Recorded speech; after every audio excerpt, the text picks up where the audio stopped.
¿Qué tal te está yendo en este semestre? Bien. Ay, mira quién me escribió. Ve, mira, Wendy, mira lo que me escribió. ¿Qué le pasó? Me duele mucho, Las no me mates en toques. evidencia fractura. Creo que te fracturaste. Se fracturó. Ya te vamos a ayudar. No llores, no llores. Espérate, no te levantes. No te levantes. Ay, ¿ahora qué hacemos? No sé, ya.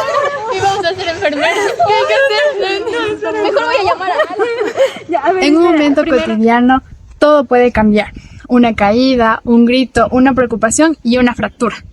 Pero más allá del hueso lesionado, existe una persona que necesita cuidado, seguridad y apoyo. Así que tú, futura enfermera o enfermero, debes conocer cómo debes actuar y qué cuidados debes aplicar en un paciente que venga con una fractura. Así que te invitamos a nuestro podcast, a que veas nuestro podcast conocido como Sobreviviendo la carrera de enfermería. Hola, bienvenidos a un nuevo episodio Sobreviviendo la carrera de enfermería. Muchachos, vamos a comenzar hablando con las fracturas. Ya sabemos que esta es una lesión, son una de las lesiones más frecuentes del sistema musculoesquelético y es muy importante comprender cómo funciona esto. Y también cómo el rol de enfermería interviene en esto. Entonces nosotros aquí en este podcast vamos a explicar los cuidados de enfermería, sobre todo el pre y el post. También vamos a hablar un poco sobre las fracturas, sobre las causas, el tratamiento y cómo es que se dan estas. Bueno, para esto básicamente es muy importante que entremos un poquito en contexto de qué es la fractura para entender de qué vamos a tratar. Entendamos que la fractura básicamente es la interrupción, ya sea completa o incompleta, de la estructura ósea. Esta fractura a su vez se puede dar porque ya sea que el hueso es sometido a una fuerza que es mayor a la resistencia que el hueso tiene como tal. Entonces puede ser ya sea por golpes directos, porque haya una torsión, por ejemplo, del tobillo que sea repentina, que es lo que generalmente nos puede pasar, pero algunos pacientes, por así decir, que presentan esto que ya sea de una manera más extrema. Entonces, eso para tener un poquito en contexto. También es muy importante que tengamos en cuenta que hay tipos de fracturas. Por ejemplo, según su ubicación, vamos a tener las fracturas que son las proximales, las distales o las medias, que generalmente a las medias se las conoce como diaficiarias. Y las que son proximales o distales las conocemos como epífisis. Por ejemplo, llega un paciente y le decimos que paciente con fractura en epífisis superior del fémur. Entonces, más o menos así es en cuanto a su ubicación. Y en cuanto a su exposición de la piel, tenemos a las que son cerradas y las abiertas. O sea, las cerradas, como su nombre nos dice, aquí no hay una exposición de la piel, no hay daño de tejido como tal. El tejido está fracturado, pero internamente. En cambio, ya la que es abierta, si hay una rotura de la piel como tal, el hueso está expuesto, los tejidos están, como aquí dice, están rotos, están dañados. Entonces, también hay otros tipos de fracturas que son muy importantes que tengamos en cuenta, como por ejemplo las fracturas comminutas, que esas no sé si han escuchado. Ajá, que es básicamente la que es la fractura en la que el hueso tiene varios pedacitos de 3 o más, entonces como que el hueso está hecho pedazos. Y también una muy importante que es la que se presenta en niños, tenemos a las fracturas en tallo verde, que esa básicamente dice que se presenta más en niños en donde el hueso se dobla y se fractura, pero eso es más común en niños porque los niñitos cualquier como que un golpe y demás pueden presentar este tipo de fracturas. Ya, continuando con el tema que estamos hablando, yo investigué sobre los factores de riesgo. Los principales factores de riesgo tenemos a las personas de edad avanzada. ¿Por qué? Porque cuando llegamos a una edad avanzada va a haber una disminución de la densidad ósea y del equilibrio. Incluso también un factor de riesgo es el sexo masculino. ¿Por qué creen ustedes que sería el sexo masculino? Yo creería porque entre los hombres, bueno, hay más accidentes de tránsito, ya sea por actividades deportivas, entonces más frecuentes en los hombres. Sí, son los que menos cuidan su vida. Por eso, porque son los que están más expuestos a sufrir traumatismos, por lo mismo que si han escuchado que los hombres mueren más rápido. Sí. Por eso, entonces están más expuestos a sufrir traumatismos. Otro factor de riesgo sería la osteoporosis, ya que este va a debilitar el hueso, entonces nos hace más propensos a sufrir fracturas. Otro sería personas que tienen déficit del calcio, déficit de vitaminas, personas que han tenido un tratamiento a largo plazo con corticosteroides, también a las caídas, sobre todo en adultos mayores. Sabemos que cuando una persona llega a la edad avanzada, empieza a sufrir más caídas por el hecho de que tiene una disminución de su equilibrio. Otra también sería accidentes de tránsito, sobre todo en motociclistas, porque ya sabemos que son más expuestos. Entonces, al sufrir un accidente de tránsito, la mayoría de los motociclistas están más propensos a sufrir un traumatismo, o sea, una fractura. Y por último, también en personas que tienen trabajos que son de alto impacto, podríamos decirlo así, también son propensos a sufrir fracturas con más frecuencia que normalmente nosotros. Eso. Y bueno, les cuento una anécdota básicamente que yo, hablando de motociclistas, mi papá anda en moto. Entonces, una vez iba a visitarle a una compañera en una loma, en moto, literal fuimos los dos y yo estaba con casco, él también, pero ese día estaba lloviendo. Entonces subimos y básicamente lo que pasa es que la moto empezó a retroceder y mi papá ya no pudo frenar. Y yo así, no. Y yo estaba muy asustada porque, o sea, generalmente yo, por lo más, no acostumbro a estar mucho en moto. Entonces la moto se viene para atrás y que nos caemos. Entonces yo siento que yo aguanté todo el golpe.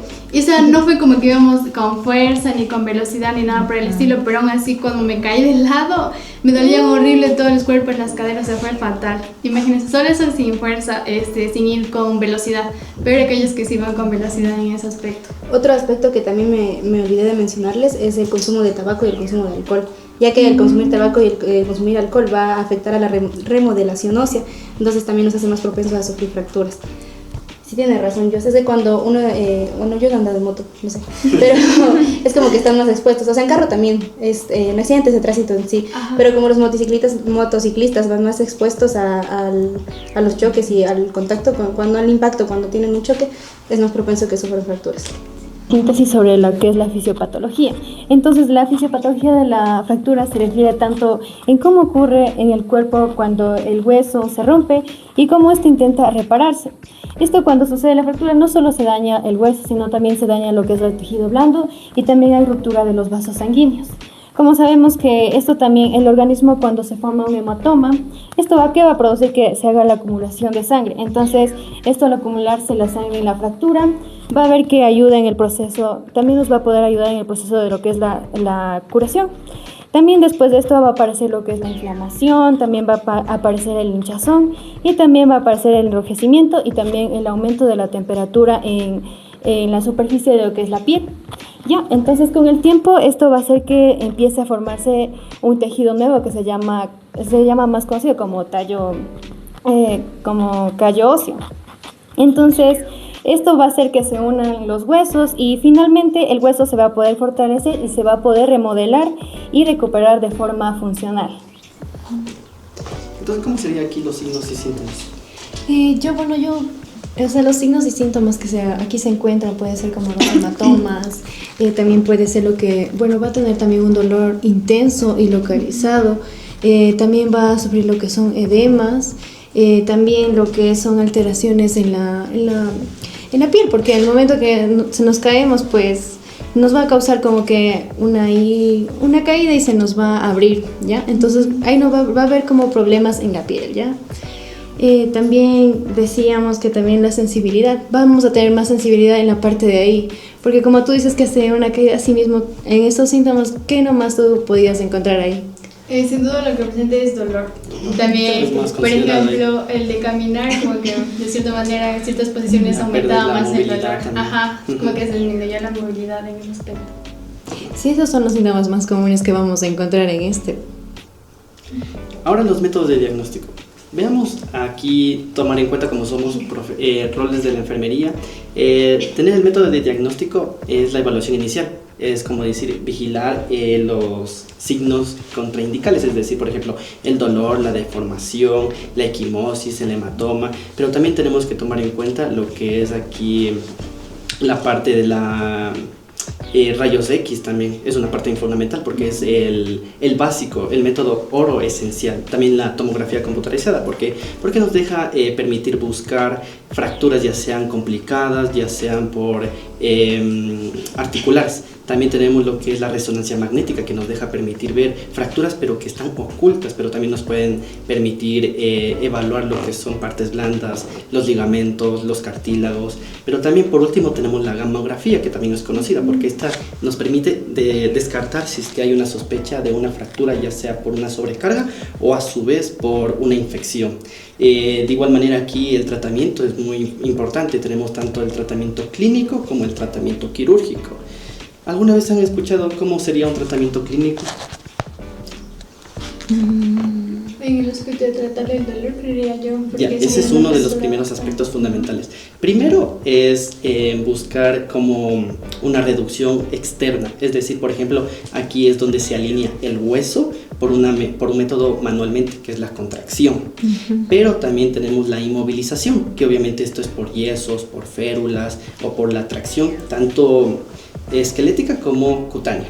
Pero de igual manera también tenemos lo que es los medicamentos, los fármacos, como dijo mi compañera Jos, tanto antibióticos, analgésicos, AINES, ya sea por profilaxis antitrombolítica o antititánica.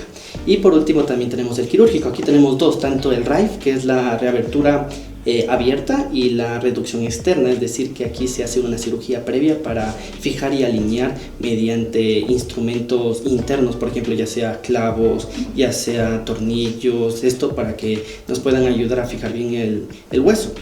Y por último tenemos lo que es la reducción o también la fijación externa, que obviamente se utiliza para pasar la integridad de la piel, pero esto es más utilizado tanto en parte donde son las fracturas más complicadas o en pacientes que ya están politraumatizados. Pero también yo me preguntaría, ¿cuáles serían aquí las complicaciones? Bueno, después de que ustedes ya mencionaron todos los aspectos, también hay otra parte que es súper importante, que son las complicaciones que vienen, ¿no? Bueno, estas de aquí se van a dividir en dos. Tenemos las complicaciones tempranas y las complicaciones tardías. Entre las complicaciones tempranas vamos a encontrar lo que es el shock hipovolémico o choque hipovolémico, también lo que es el síndrome de embolia grasa y el síndrome compartimental. Bueno, con respecto al choque hipovolémico, aquí esto es súper importante, como que tratarlo rápidamente, ya que estas fracturas, bueno, las más comunes se van a dar en lo que es la parte pélvica y la parte femoral.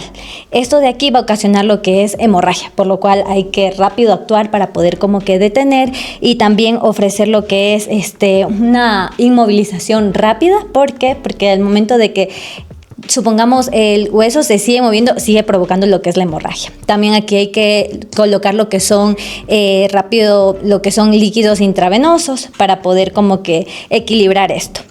Con respecto al síndrome de embolia grasa, bueno, aquí como sabemos, esto sucede más cuando hay roturas o fracturas en huesos lo que son largos, como por ejemplo tenemos el fémur, ¿no? Ya, al momento que se rompe estos como que pedacitos de grasa van a ir a lo que es la parte de la coagulación, y esto de aquí se va a ir como que dirigir rápido a la parte de los pulmones por medio del torrente sanguíneo, entonces va a provocar lo que es este síndrome. Con respecto a lo que son las complicaciones tardías, en cambio tenemos lo que es el retraso de consolidación, también lo que es la pseudoartrosis, disculpen, y la necrosis avascular. Ahora comencemos con los diagnósticos. Vamos a comenzar con los preoperatorios, los reales, y después van a ir los potenciales del preoperatorio. Bueno, el primero creo que es el que más utilizamos y creo que el más importante aquí es el dolor agudo. Y les voy a decir como tal el diagnóstico. Dolor agudo relacionado con agentes lesivos, evidenciados por expresión facial de dolor, postura de evitación del dolor e informe verbal del dolor. Pertenece al dominio 12, que es confort, a la clase 1, que es confort físico. Como NOC, tengo lo que es el control del dolor. ¿Todos concuerdan? Sí. Como NIC está el manejo del dolor agudo. La primera actividad va a ser realizar una valoración exhaustiva del dolor que incluye la localización, la aparición, la duración, la frecuencia, intensidad, así como los factores que lo alivian y lo agudizan. Entonces, ¿ustedes por qué creen que por qué creen que la valoración es importante en este momento? O sea, sin duda creo que cualquier actividad que nosotros hagamos o cualquier evento que tengamos como futuros profesionales de enfermería, de lo que es muy importante que hacemos nosotros es primero valorar.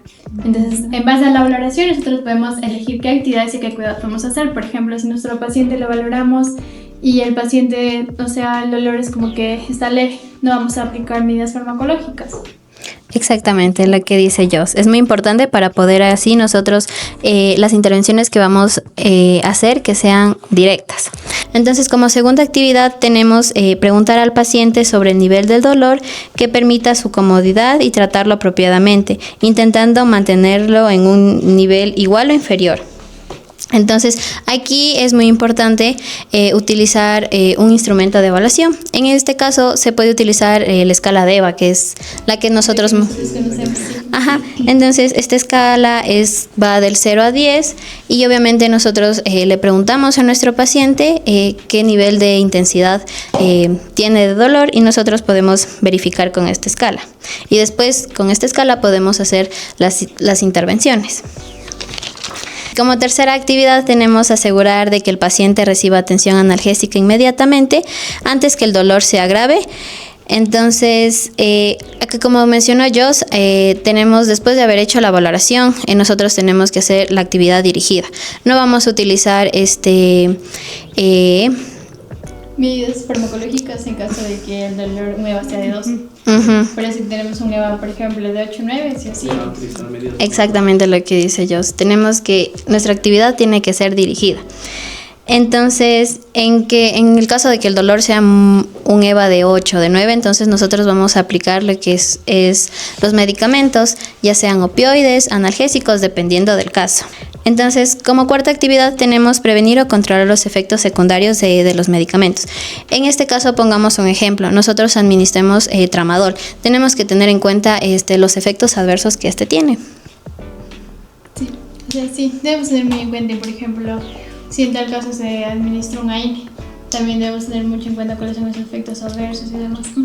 Como el tramadol, como le estaba mencionando, causa náuseas, mareos, vómitos. Entonces hay que tener mucho en cuenta eso. Continuando con los diagnósticos, tenemos a la ansiedad excesiva. De aquí se toma en cuenta ya que es igual de importante que el dolor, porque ya sabemos que nuestro paciente es un ser integral, tanto está conectado emocionalmente como físicamente.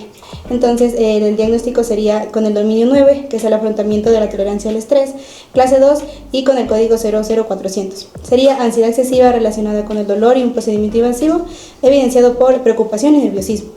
Como no, tenemos nivel de ansiedad y ni disminución de la ansiedad. Primera intervención que tomemos en cuenta sería identificar los signos verbales y no verbales de la ansiedad. ¿Por qué? Porque, yo creo que más porque como va a ser el paciente intervenido a un procedimiento que tal vez no tenga conocimiento, vaya a tener ese sentimiento de temor. Entonces imagínense tener esa ansiedad y decir qué me va a pasar o qué va a pasar después, o será que si seguiré con vida, seguiré siendo la misma persona, qué es lo que me va a pasar. Entonces imagínense todos esos pensamientos, tiene ideas. Pensamientos negativos. Ajá. Es algo que cualquier paciente que igualmente va a ser sometido a intervenciones, que va a pensar que se va a morir, va a tener miedo. Por ejemplo, no solo el hecho de que nosotros alguna vez, supongo que en algún momento debemos habernos hecho un examen de laboratorio. El hecho de que vamos a pensar que me tienen que pinchar ya nos va a dar miedo. Entonces, es un paciente que va a ser intervenido quirúrgicamente. Exacto. La ansiedad se puede manifestar de manera con manifestaciones fisiológicas o conductuales. Nosotros como personal de enfermería, al detectar tempranamente esto, nos permite actuar de manera oportuna, previniendo complicaciones a largo plazo de nuestro paciente y también como que ayudando a que nuestro paciente se mantenga colaborador con nosotros. Entonces, como segunda actividad, explicar todos los procedimientos, incluidas las posibles sensaciones que se han de experimentar durante todo el procedimiento en el que va a ser sometido el paciente. Exacto. ¿Por qué creen que es esto? Es que, tal y como dijimos, el paciente tiene que tener conocimiento y en cuenta qué es lo que va a ser intervenido. Porque, por ejemplo, no puede venir un médico y decir, mire, va a ser intervenido quirúrgicamente, pero y el paciente va a decir, ¿pero de qué? ¿Qué es lo que me van a hacer? ¿Tengo miedo? No. ¿Qué es lo que me va a faltar en mi cuerpo? ¿Voy a estar bien? Exactamente. En este caso sería que nosotros como personal de enfermería debemos darle a nuestro paciente una información clara y anticipada sobre qué se le va a realizar. Porque como nosotros como personas cuando tenemos algo desconocido nos da ansiedad, nos da miedo. Entonces si nuestro paciente ya tiene como que el conocimiento ya se anticipa de lo que va a pasar con él, es como que va a estar más tranquilo, va a favorecer incluso una recuperación luego del procedimiento y también va a, como ya dije, a mantenerse colaborar con nosotros, un estado de ánimo bueno que va a ayudar a nuestra interacción con el paciente. Sí, también siento que sería bueno como que informarle a la familia, como tienen un apego más cercano, siento que ayudaría como que el paciente estuviera más tranquilo. La educación. Porque a veces los familiares también ayudan a calmar al paciente. Por ejemplo, en las rotaciones que yo he hecho, una vez así mismo una paciente que fue intervenida quirúrgicamente y estaba un poquito ansiosa y estaba ahí la hija de la que le cuidaba. Entonces la hija era como que le explicó, no, el doctor ya dijo esto, lo otro, y la paciente se tranquilizaba. Entonces también como personal de enfermería entendemos que la carga laboral es mucho, si nos ayudamos con los familiares, va a hacer, o sea, que el paciente esté más tranquilo y también nos va a ayudar a nosotros para no estar como que ahí con el paciente explicándolo tan ansioso. Ya. Otra actividad, permanecer con la persona para promover la seguridad y reducir la ansiedad. Nosotros como personal de enfermería, al momento de estar ahí con nuestro paciente, al estar apoyándolo, vamos a reducir este nivel de ansiedad que siente, porque nosotros cuando estamos solos como que nos sentimos más ansiosos, no sé si han experimentado eso. Entonces, acompañar a nuestro paciente durante este proceso le va a dar más tranquilidad a él para enfrentar el procedimiento al que va a ser intervenido. Y como cuarta actividad, identificar los cambios en el nivel de ansiedad. Igualmente que en el dolor es importante ir verificando el nivel de ansiedad. Si las intervenciones que estamos utilizando reducen la ansiedad, porque, o sea, si yo estoy interviniendo en mi paciente y no está dando resultados, tengo que cambiar a otro tratamiento, ya sea no farmacológico. Entonces, o sea, si no está siendo efectivo, tengo que tomar medidas. O sea, más bien es como que incentivarle, no es como que dejarle a un lado al paciente, más bien es animarle, decir todo va a salir bien, con palabras motivadoras, porque esto no está acabado, o sea, va a salir bien, toda la cirugía va a salir un éxito, así que usted tranquilo, usted piense en su familia, usted esté normal. Exacto, ajustar el plan de cuidados a la respuesta emocional de nuestro paciente, porque todos somos un mundo diferente. Todos afrontamos el estrés de diferente manera. Sí, ya bueno, ahorita básicamente partamos un poquito acerca de los que son ya los diagnósticos preparatorios, pero los potenciales. Y creo que uno que es muy importante es que un paciente que tenga una fractura puede presentar lo que es un sangrado o una hemorragia excesiva. Entonces, por eso es como que partimos con este diagnóstico, que es básicamente el riesgo de hemorragia excesivo relacionado con un traumatismo físico que vendría a ser la fractura. Lo vamos a encontrar en el domino 11 de seguridad y protección, en la clase 2 de lesión física, y como primer NOC, básicamente como tenemos el estado circulatorio, porque creo que es muy importante valorar esto. Y también está el NIC, que básicamente es la prevención de hemorragias. Entonces creo que eso es muy importante nosotros valorar eso en nuestro paciente. En cuanto a la primera actividad, básicamente es valorar el sitio de fractura en busca de que haya un sangrado activo, de signos y síntomas, porque recordemos que antes de realizar igualmente cualquier actividad es muy importante valorar al paciente, valorar las condiciones en que se encuentra para nosotros posteriormente proceder a hacer nuestras actividades. Entonces, si valoramos a nuestro paciente, ¿qué vamos a encontrar? Como signos y síntomas, o qué se fijarían ustedes en un paciente que viene así. Primero yo creo que sería la impotención, la taquicardia, porque son signos que nos van a indicar nuestro paciente que está teniendo un sangrado como tal. Sí. También creo que sería muy importante el dolor y la localización del dolor, porque si el dolor está ahí, es seguro que está ahí la hemorragia. Sí. Muy importante que a la inspección podemos ver en el caso de que, por ejemplo, sea una fractura abierta, va a haber un sangrado que es abundante. Pero, por ejemplo, si es una fractura cerrada, ¿cómo vamos a inspeccionar? Es básicamente la presencia de hematomas, como ya más o menos explicaron en la fisiopatología.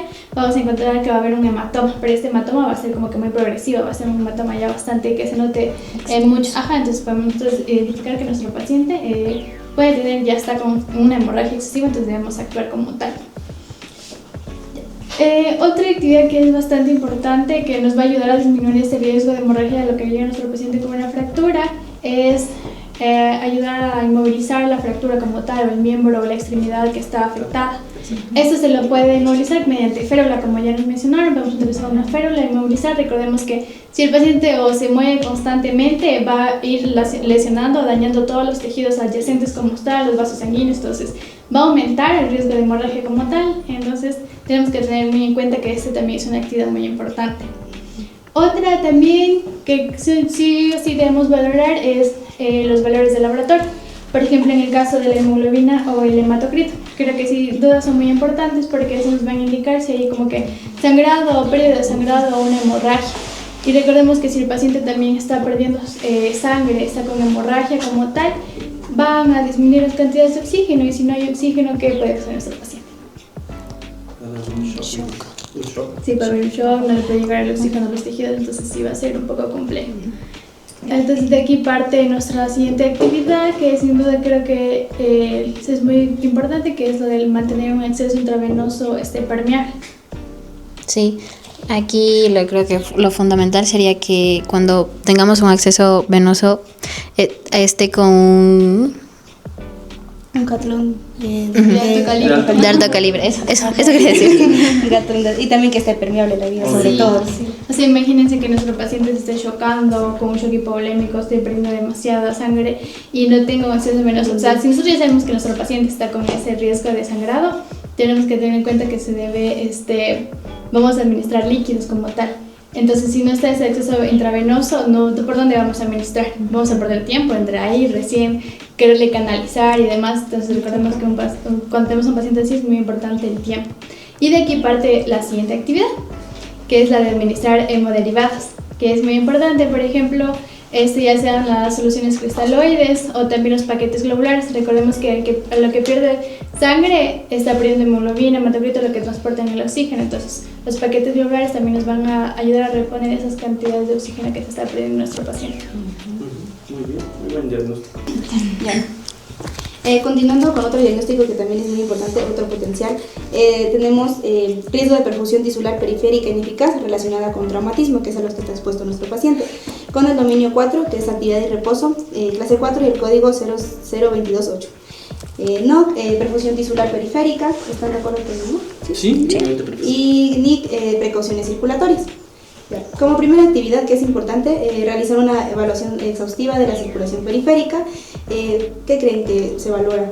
Creo que es más por el llenado capilar, si no me equivoco. Sí, exacto. Para ver si hay una buena oxigenación. Mayor, periféricos, que sobre todo en las fracturas siempre vamos a presentar un edema. Exacto, es importante hacer una valoración integral para así evitar problemas circulatorios en un futuro, para evitar y prevenir, identificar tempranamente los signos de isquemia, lo que facilita la prevención de complicaciones vasculares en nuestro paciente en un largo plazo. Otra actividad, centrarse en los pacientes de alto riesgo. ¿Cuáles creen que serían los pacientes de alto riesgo? En los que hay que prestar mayor atención nosotros como enfermeros. Creo que son con los pacientes que tienen comorbilidades, me imagino. Ajá, pero sí, un paciente con una fractura abierta. Ajá, más complejidad. Sí, aquí entran también los pacientes diabéticos, como ya sabemos, pacientes fumadores. Yo les dije incluso que un factor de riesgo es el fumar, el tabaco. Fumadores, pacientes adultos mayores, pacientes hipertensos, todos ellos son como que los pacientes o las personas de alto riesgo. Porque vamos a hacer una evaluación periférica exhaustiva y modificar los factores de riesgo de este paciente. Los pacientes con presencias de enfermedades cardiovasculares presentan mayor riesgo a tener una complicación a lo largo de su fractura o a lo largo de su recuperación. Nosotros como personal de enfermería debemos identificar esto tempranamente para así llevar como que un control continuo de la enfermedad para que no se nos vaya a agravar el paciente o tenga más complicaciones. Como tercera actividad tenemos explorar la extremidad en busca de áreas de calor, eritema, dolor o tumefacción. ¿Qué nos indica las áreas de calor, eritema? Puede que haya una infección, puede que haya. Exactamente. Incluso si nosotros tenemos un paciente con fractura abierta, es mucho más factible que le dé una infección, obviamente. Sí. Ya, estos signos pueden indicar una inflamación, infección. También como personal de enfermería ya sabemos que nosotros debemos estar pilas identificando esto para que nuestro paciente no llegue a una complicación, sobre todo. Otro diagnóstico partiendo de esto sería, partiendo de esto sería evitar infecciones de la herida. Claro. Sí, ajá. Porque obviamente es que nosotros tenemos que tomar en cuenta los signos que obviamente van a presentar cuando hay un riesgo de infección. Nosotros tenemos que prevenir. Siempre como un fundamento científico creo que es por el tiempo que va a estar obviamente la fractura, obviamente expuesta. Obviamente las complicaciones que va a traer después. Es importante para preservar la integridad tisular, sobre todo en nuestro paciente, porque no queremos que se agrave. Incluso hay que tener mayor control en los pacientes, como ya mencioné, que tienen complicaciones cardiovasculares, porque estos van a aumentar su riesgo de infección. Y partiendo de esto también sale otra intervención que sería instruir al paciente sobre los signos, síntomas que requieran atención urgente, como dolor persistente, que no mejore con el reposo, complicaciones de heridas o pérdidas de la sensibilidad. Como ya sabemos, nosotros como enfermería tenemos una parte importante de nuestro paciente que es la educación. ¿Cómo le educarían al paciente aquí en esta intervención, según usted, con su experiencia?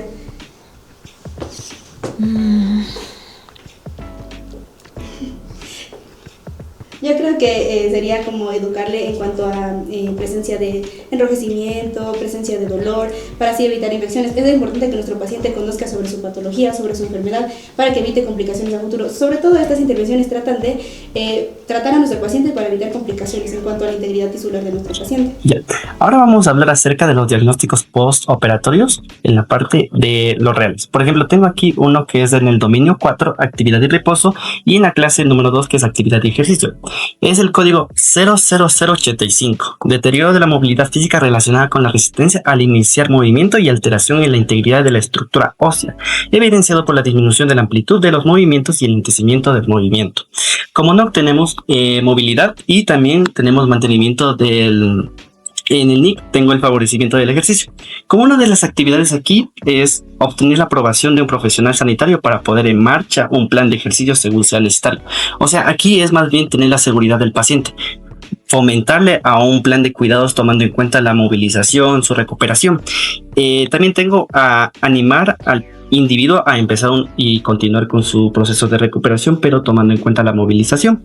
¿Ustedes qué entenderían a eso? O sea, tener un plan de cuidados, pero tomando en cuenta la movilización. Sería aquí, creo que los ejercicios pasivos y activos, que va enlazada con el otro fundamento científico que mencionaste, creo que sería importante. De igual manera, la tercera actividad es ayuda a desarrollar un programa de ejercicios adecuados a sus necesidades, tal y como tú dijiste, Jos, tomando en cuenta cómo está el paciente, o sea, si es que puede tener una mayor resistencia a los ejercicios que se le va a proponer. Y por último tenemos instruir acerca de la frecuencia, duración e intensidad deseadas en el programa de los ejercicios. ¿Ustedes creerían que poniendo a un paciente a hacer cualquier tipo de plan de cuidados o de ejercicios, cualquier tipo de ejercicio?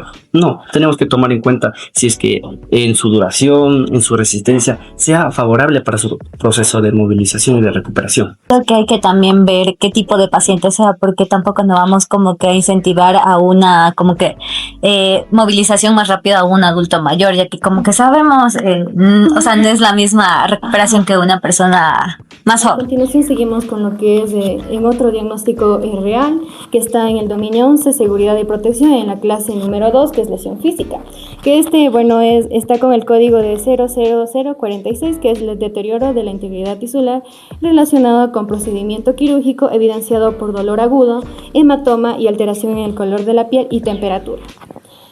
Como no es la integridad tisular de la piel y membranas mucosas. Como NIC tenemos lo que es la vigilancia de la piel. Tenemos observar el color, la tumefacción, los pulsos, la textura y si es que hay edema y también hay ulceraciones en las extremidades. Aquí más bien nos fijamos en lo que es la piel, que puede haber como perfusión tisular, y también vamos a identificar lo que son la circulación que va a estar justamente en alrededor de la herida, ¿ya? También aquí vamos a ver que va a haber una inflamación y puede haber también isquemia. Como segunda actividad también tenemos lo que son la monitorización, si es que hay decoloración, hematoma y pérdida de la integridad en la piel y mucosas. Aquí también tenemos que, la vigilancia continua de esta nos puede ayudar a evitar lo que son signos tempranos de daño tisular y alteraciones en la oxigenación, y también la perfusión en los tejidos, ya sea alrededor, como digo, de la piel. Puede haber esto. También vamos a identificar ya sea los hematomas y si es que puede haber también una ruptura de los vasos por el hecho de la fractura. También otra actividad que aquí tenemos lo que son las monitorizaciones, si es que hay una zona de presión y fricción, porque como sabemos aquí el paciente va a estar acostado porque después de la cirugía el paciente no puede levantarse hasta un tiempo. Entonces aquí lo que nosotros vamos a ayudar a que podamos también moverle al paciente para evitar también lo que son las úlceras,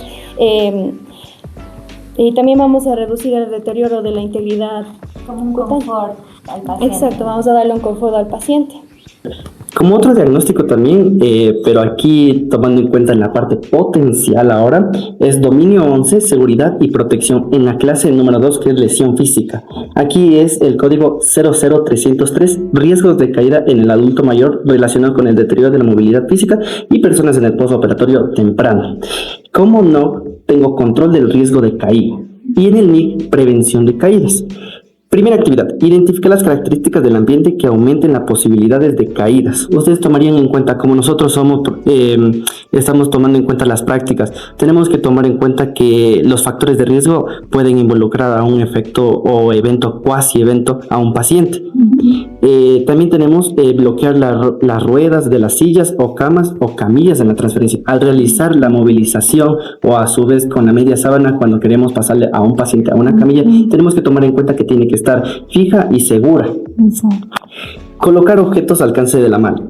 Sabemos que aquí los pacientes siempre son primerizos a coger sus objetos, quieren ver el celular, quieren ir a tomar agua, pero tomando en cuenta que tiene que estar a algún alcance, porque si es que está lejos puede pasarle algo, se puede caer, entonces puede provocar un evento riesgoso. colocar la cama mecánica en la posición más baja. ¿Por qué creen que sería ponerle en una posición baja la camilla?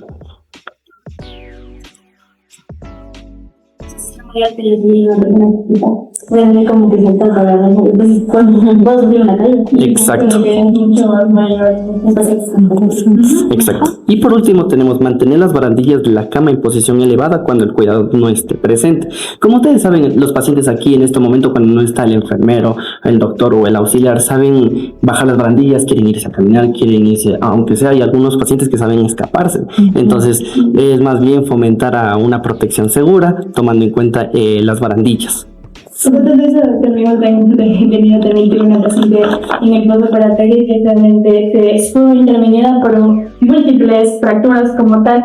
Y luego cuando se estaba despertando ella como que quería parar, si quería levantar, y tenía los dolores externos y yo sé que yo estaba ya como que no, que me tranquila, estoy aquí para hablar y demás, pero son muy inquietos y el hecho de tener las manos se le bastante me ayuda a evitar que se depende. Bueno, ahora sí, continuando en cambio con con un diagnóstico potencial del postoperatorio, tenemos lo que es, el diagnóstico del dominio 11, seguridad, protección, clase 2, lesión física. Tenemos lo que es el riesgo de trombosis relacionado con el deterioro de la movilidad física y conductas sedentarias. Como NOC está la perfusión tisular periférica, y como NIC tengo precauciones en el embolismo. Bueno, como actividades tengo lo que es elaborar una historia clínica detallada para determinar el nivel de riesgo del paciente. ¿Ustedes cómo piensan que va a ayudar la historia clínica con respecto a este tipo de pacientes? Es que, por ejemplo, es un paciente ya tuvo antecedentes de que ya presentaba esta condición, puede volver a repetirse, entonces es muy importante. Exacto. Bueno, la historia clínica, como me mencionaron, esto de aquí nos va a ayudar a permitir a identificar lo que son riesgos de trombosis, también lo que son fracturas anteriores, alguna cirugía que haya tenido también de lo que es el paciente. Como sabemos, este tipo de fracturas va a producir lo que es la inflamación. Al momento de que produce esta inflamación va a también ayudarnos como que a mejorar lo que es la hipercoagulación. También vamos a tener que va a presentar la inmovilidad. Esto también va a ayudar como que a disminuir lo que es la bomba muscular y nos va a ayudar a favorecer lo que es la éstasis sanguínea, es decir, que ya como que no va a haber, como que se va a estancar la sangre, por decirlo de esa forma, y así va a producir lo que es formación de trombos. Entonces esto de aquí va a ser riesgoso. Otra actividad que tengo es evaluar la prevención de la triada de Virchow. No sé si han escuchado sobre la triada de Virchow. ¿Sí? Ya, esto de aquí es que viene la éstasis venosas, la hipercoagulabilidad y también lo que es la lesión del endotelio. Estos tres factores van a ser como que un mecanismo principal para la formación de trombos. Estos de aquí van a estar como que presentes en pacientes que tienen como que mayor probabilidad de presentar lo que son trombos. Por ejemplo, algún paciente que esté tomando como que algún medicamento que haga como que coagular la sangre va como que más a influir en ese aspecto. También tenemos otra actividad que es la de realizar una valoración exhaustiva de la circulación periférica. Aquí la obstrucción venosa va a provocar lo que es éstasis. De nuevo, y aumento de la presión venosa, lo que va a causar lo que es la extravasación de líquidos hacia los tejidos, también lo que es generando lo que es edema, dolor y cambios en la piel, que aquí también que va a formar como que más incomodidad al paciente, por decirlo de esa manera. La valoración aquí va a ser súper esencial de lo que son pulsos, también la perfusión, y va a permitir que se detecten lo que son alteraciones de manera temprana. Otra también es la iniciación de la profilaxis antitrombótica según protocolos institucionales. Aquí la profilaxis va a ayudar a lo que es a prevenir la formación de coágulos en pacientes de alto riesgo, ya que también va a ayudar a disminuir la posibilidad de complicaciones como la embolia pulmonar, más que todo en pacientes que ya han tenido como que antecedentes de formar lo que son trombos.